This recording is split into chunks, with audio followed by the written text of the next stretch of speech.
Hello friends, welcome to Sai Kiruba's kitchen. இன்றைக்கி நம்ம எல்லாரோட ஃபேவரட் சன்னா மசாலா தான் பார்க்க போகிறோம். ரெஸ்டாரண்ட் ஸ்டைல் சன்னா மசாலா, நல்ல கலர்ஃபுல்லாக, நல்ல ஸ்பைஸியாக, ரொம்பவே டேஸ்ட்டாக எப்படி பண்ணுறதுன்னு பார்க்கலாம் வாங்க. இந்த சன்னா மசாலா பண்ணுறதுக்கு இன்றைக்கி நான் 250 கிராம் வெள்ளை கொண்ட கடலை ஓவர் நைட்டே ஊற வச்சுருக்கேன். இதை நம்ம இப்போ காலையில் பண்ண போகிறோம். தண்ணியை வடித்து எடுத்துகிட்டு ஒரு ப்ரெஷர் பேனில் சேர்த்துட்டு இப்போ இது கூட நம்ம டீ டிகாஷன் சேர்க்க போகிறோம். ஒரு சாஸ் பேனில் 2 கப்பு தண்ணியை சேர்த்து இது கூடவே 1/4 ஸ்பூன் டீ தூள், 2 பட்டை, 2 கிராம்பு, 2 ஏலக்காய், பாதி அளவு அன்னாசிப்பூ, ஒரு கருப்பு ஏலக்காய் சேர்த்து இதை நல்லா கொதிக்க வச்சுக்கலாம். டீ தூள் மட்டும் பார்த்து சேர்த்துக்கோங்க, அதிகமாக்கிட்டிங்கனாக்கா கசப்பாயிடும். டீ பேக் இருந்தாலும் சேர்த்துக்கலாம். இப்போ பாருங்கள், அந்த ஸ்பைசஸோட வாசனை ஃபுல்லாகவே இந்த தண்ணியில் இறங்கியிருக்கு டிகாஷனில். இப்போ இதை நம்ம இந்த கொண்ட கடலையில் வடிகட்டி சேர்த்து, இந்த தண்ணி போதலைன்னா இன்னும் கூட நீங்கள் ஒரு 1/2 கிளாஸ் சேர்த்துக்கோங்க. தேவையான அளவு உப்பு சேர்த்து இதை நல்லா ஒரு 6-7 விசில் வச்சு நல்லா வேக வச்சு எடுத்துக்கலாம். வேகட்டும். ஒரு மிக்சி ஜாரில் 7 பல் பூண்டு, மீடியம் சைஸ் இஞ்சி, 1 கப்பு வெங்காயம் பெருசாக கட் பண்ணி சேர்த்து அரைச்சி எடுத்துருவோம். அரைச்சி எடுத்தாச்சு. இதே மிக்சி ஜாரில் 1 கப்பு தக்காளி சேர்த்து அதையும் அரைச்சி எடுத்துருவோம். அரைச்சி எடுத்தாச்சு. இந்த பக்கம் கடலை நல்லா வெந்து வந்திருக்கு. எப்படி வந்திருக்குன்னு பார்க்கலாம்.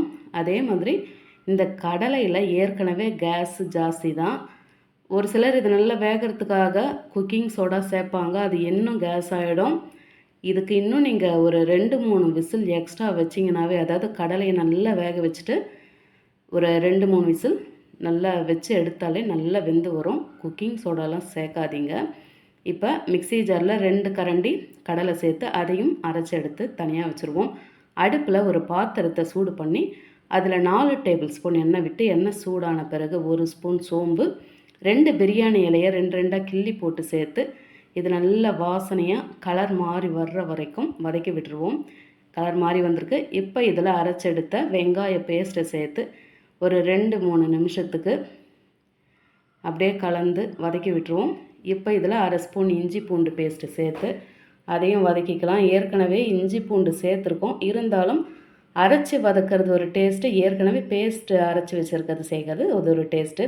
1 ஸ்பூன் காஷ்மீர் மிளகாய்த்தூள், 1 டேபிள் ஸ்பூன் தனி மிளகாய்த்தூள், 1 ஸ்பூன் சீரகத்தூள், 1 spoon chana masala powder, 1 spoon தனியாத்தூள், 1/2 ஸ்பூன் மஞ்சள் தூள் சேர்த்து இப்போ இந்த மசாலா எல்லாத்தையும் நல்லா அந்த வெங்காயத்தோடு சேர்த்து கலந்து வதக்கி விட்டுருவோம். நல்லா வதக்கியாச்சு.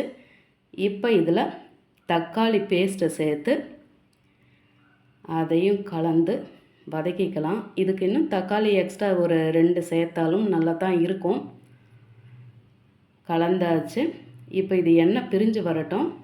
எண்ணெய் பிரிஞ்சு கொதித்து வருது. இதில் வேக வச்ச கொண்டக்கடலை, அரைச்செடுத்த இந்த கொண்டக்கடலை பேஸ்ட்டு, தண்ணி தேவையான அளவு சேர்த்து எல்லாத்தையும் கலந்து விட்டுக்கலாம்.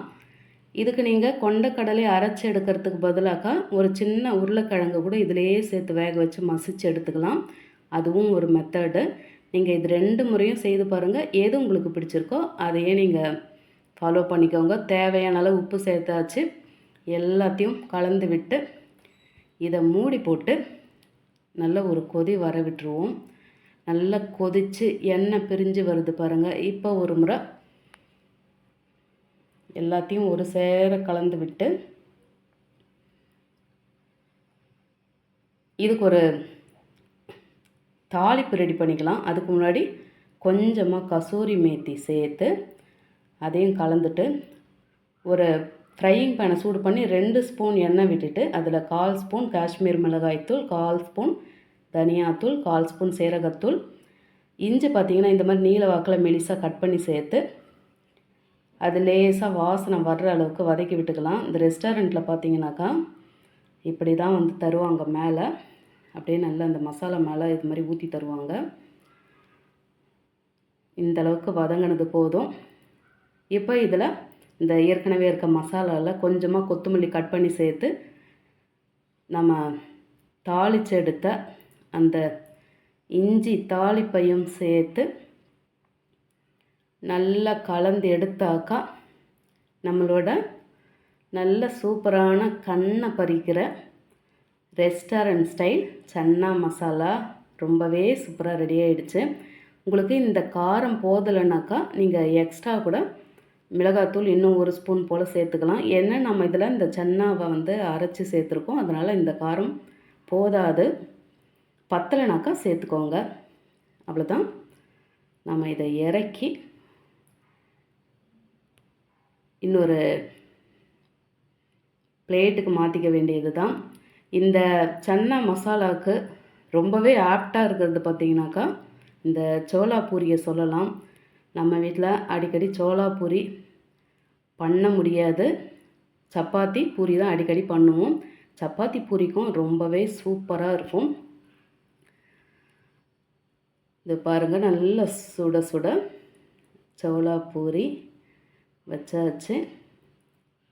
இது கூடவே நல்ல பச்சை வெங்காயத்தை வச்சு நல்ல லேசாக லெமன் பிழிஞ்சு நல்ல ஒரு பெரிய சைஸாக சோளா பொரியை கிழிச்சு எடுத்து அதுக்குள்ளே ஒரு வெங்காயத்தையும் வச்சுக்கலாம். ரொம்ப நல்லாயிருக்கும்.